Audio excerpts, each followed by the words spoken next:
આજે રાષ્ટ્રીય શિક્ષણ દિન. શિક્ષણનો અર્થ માત્ર ડિગ્રી નહીં, પરંતુ તેના પ્રકાશથી મજબૂત બને રાષ્ટ્ર.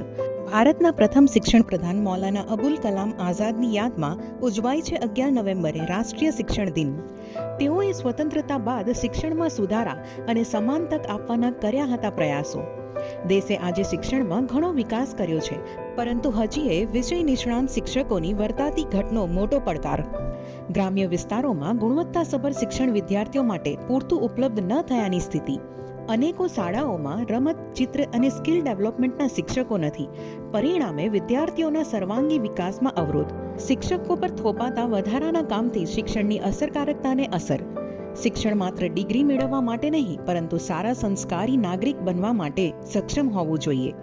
આજના દિવસે આપણે સંકલ્પ કરીએ કે દરેક બાળકને ગુણવત્તાસભર શિક્ષણ મળે અને દરેક શિક્ષકને યોગ્ય સન્માન મળે.